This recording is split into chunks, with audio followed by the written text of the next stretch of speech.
Chris Carter never annoys us. That's why we have him on every Friday at 8. He joins us right now. He, of course, is the host of the Locked On Steelers podcast, and he is the filmer, breaker, downer guy for the Pittsburgh Post-Gazette. Hi, Chris. How you doing, buddy? What's up, fellas? Where would I be if you guys did a MySpace top 16 friends for you guys? You? I mean, you're one of our top 16 for damn sure. Let's go. Media friends? Yes. Oh, you're at the top of my list. Wow. There we go, baby. I see you're eulogizing Dick Cheney with your T-shirt today, Chris. Don't do that. Don't do that. Don't do that, Adam. We don't do that here. No. This is Cheney University, the first historically black college. You knew you were wrong when you did that. This is one of my favorite. He actually probably didn't know because he doesn't know any black colleges. First of all, I do. He did think my Jackie Robinson shirt was Robinson Township. No, it's all a bit. And then I did it with another one too. Wasn't there one more that I did? The other one that you did was a bit. The Robinson Township, though, I don't think that was real. That was real. Or how about the time you asked to be in the Pittsburgh Courier for 40 under 40, right? Yeah, I did screw that one up. Dorin, why am I not on the list? I'm under 40. It's for black people, Adam. This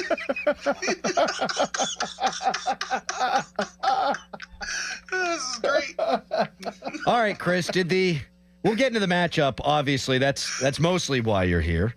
But do you feel like the Steelers erred in not adding a wide receiver at the deadline?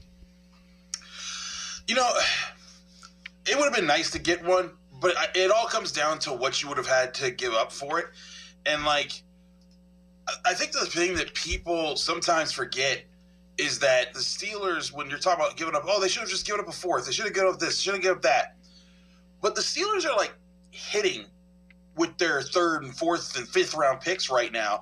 I mean, you look at their guys from just in the third and fourth round the last few years under Omar Khan. Got Darnell Washington, who's a pretty good player for you right now, important contributor on the run game and the pass game. You got Nick Herbig, a fourth-round pick. Everyone is like, why can't this guy get on the field more? You got Roman Wilson, who had a boneheaded moment this last week, but is trending upwards. Peyton Wilson, who had a phenomenal game last week, arguably his best as a Steeler. Mason McCormick, who starting right guard, is another fourth-round pick. And then this year you got Caleb Johnson, who is behind two good running backs and, is trying to work his way up. But you got Jack Sawyer, who's, your fourth guy in the OLB rotation is kind of solid.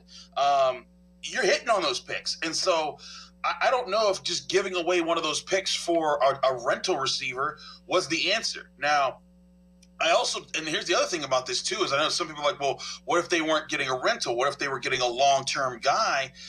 I kind of look at this draft class, and there's a lot of really good receivers coming up here that even if you didn't spend it in the first round, second, third, fourth round, with all those picks that you have in the middle of the draft, they're going to have a good shot at getting a really good young wide receiver to add to this group next year in the draft class that'll be part of the long-term answer. And as I said all along, this was never an all-in year. The Steelers weren't going to be giving up this upcoming year's draft picks, even if it's not for quarterback, just in general. They see this as a year that's like, hey, we want to be competitive. We are competitive. We're doing that right now. But the goal is to create another real Super Bowl window that's not just a year or two. They want to open it back up so they have a franchise quarterback, young and in his prime, surrounded by talent on offense and defense that gives them several bites at the apple, kind of like they did where they had Ben Roethlisberger in a few different stints. Well, do you think that MVS will be up this Sunday? And if he's not, or if he is, what do you think the ultimate plan is for MVS and the Pittsburgh Steelers? I think he'll be active. Whoa. I think they're gonna work him in. I think part of what MVS brings is Aaron Rodgers can tell that guy what he wants when he wants, and he'll do it. And even if Aaron Rodgers, Mike Tomlin, Omar Khan, and Aaron Rodgers all swear that Aaron Rodgers said nothing about adding this guy, I don't. Okay, but I do think that they could have, even if that's true, I can see Omar Khan being like, hey, let's add this guy for free who knows Aaron, who will be able to learn quickly with him, and even if he doesn't fully know our system yet, Aaron can be like, MVS, do this, and he'll do that, and it'll fit right in with what they're doing. And so I get that. And he's also a different type of body wide receiver. Their two best guys behind DK are all small, quick guys and fast guys. And so MVS can be a guy who comes in, is your go ball guy, can go up and get the football. So I think that he's in there, but I don't think that he outsnaps Wilson or Austin. But I do think that he's part of a rotation, and they might use him as a guy who lines up on the outside that just forces the safety to consider, hey, do I pinch to the sideline on this play? Because I know that guy could go up and get the football. I know Aaron really likes to throw to him, and who knows, maybe Aaron hits him with one of those plays. But, yeah, I expect him in the rotation, just not a featured part of the offense. Chris Carter joining us on the Fan Hotline, presented by Sullivan Super Service, Pittsburgh's trusted plumbing and HVAC provider for over 50 years. You can follow Chris on Twitter at Carter Critiques. All right, so Jalen Ramsey's going to stay put at safety this week, according to Mike Tomlin and according to Terrell Austin. A, do you like it? And B, can they replicate some of the success they had last week against Indianapolis? Will the schematics remain the same, do you think, Chris? I think that they keep some of them the same. I think they want to keep switching it up to keep people guessing. That's something that both Terrell Austin and Mike Tomlin kind of made very clear. It's like, hey, yes, we liked that we kept it simple. We liked that, we were to catch them off guard with those too high safety looks. But at the same time, the next team is going to look at that and say, okay, how do we counter that? Because too high safety look doesn't solve everything, right? It was a temporary good solution for what the Colts were trying to do, and they didn't adjust to it well. But eventually, there are ways to beat that. There are ways to go after that. And if you're the Steelers, you have to be ready for how teams are going to counter that as well. But I thought Jalen Ramsey added a juice to the defense with his ability to hit, his ability to cover, his ability to communicate. And I also think that, you kind of saw he's not an elite guy on the outside anymore at corner. Now, he's still really good. He can still pinch and help you there. But if you put him back at the safety role where he can use his wits and his guile and his experience to be on more turnovers, that makes a lot of sense. And I think that's what him and Kyle Duggar are going to bring. I really liked Kyle Duggar, the way that he was just sticky in coverage. They assigned him to Tyler Warner. He'd take him away. There's a lot of good signs there. And so if you're the Steelers, you're saying, hey, you know what? Let's give our corners some support by keeping two safeties back there so they can be more aggressive on the passes underneath, and then it takes away the quick reads. And then now when you're taking away the quick read and you're stopping the run, those are the things that lend to the pass rushers actually having time to get to the quarterback, which is why you saw 5 sacks last week. When you think of Justin Herbert, do you think of him as being in the top tier in quarterbacks in the NFL?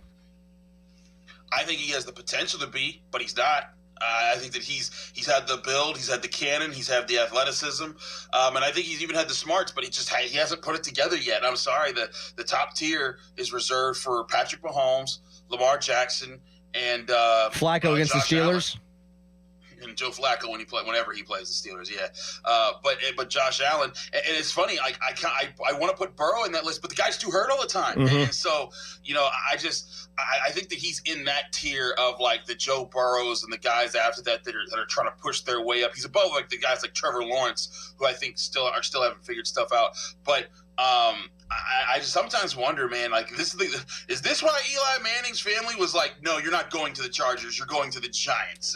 And I look at Justin Herbert, and even with Jim Harbaugh, who's a good coach, I far like he's been kind of limited. And I don't think Justin Herbert's a bad player, but I think that the Chargers have not done him many favors so far, because I think he should be putting up much bigger numbers, or at least in a much more efficient offense. And their offense isn't terrible. It's just, I think they're ranked 17th in scoring, which I thought they'd be much better at that this year. Chris, on the flip side, Aaron Rodgers going up against this defense for the Chargers, which has been really good against the pass, gave up 118 yards last week. Steelers didn't run the ball well against Indianapolis. First time in a while we've been able to say that. What do you think the plan of attack is? I think they're going to try to get that run game going this week. I look at the heavy package with Spencer Anderson. If Isaac Seumalo could go in this game, that should be on the table. If he can't go, I think they should still try to work in an Andres Pete into the situation and say, hey, we need to be able to win these spots here. But that's where the potential weakness is of this Chargers defense, because they're third in passing yards allowed per game, but they're 27th in rushing yards allowed per carry. Like they're like middle of the road when it comes to rushing yards per game allowed. But when I look at this Chargers defense, they've given up quite a bit there, and they've allowed a lot of explosive runs, like to the point where they allow the second most explosive runs in the NFL, or the second highest rate, of explosive runs in the NFL. Oh, I love it. So if you're the Steelers, you got to find a way to crack that open for your offense. You got to get some pitches to the outside for Jaylen Warren and Kenneth Gainwell, and wear them down a little bit. Be patient with that. But I think it's also things that they have checks built into the offense for Aaron Rodgers to see that he has to be the person on the field that says, okay, they're in the right alignment. Let's do that right now, because that's what Aaron Rodgers gives you, is the ability to have that coach on the field that can say, hey, this is where we're going this play, and not rely on checks that come from the booth. Final score prediction. Final score prediction. I got the Steelers winning 31-24. You're a wonderful man, Chris. Thank you for doing this every Friday. We'll talk to you next week. Thanks, fellas. Have a good weekend. You too. Thanks, Chris. That's the great Chris Carter.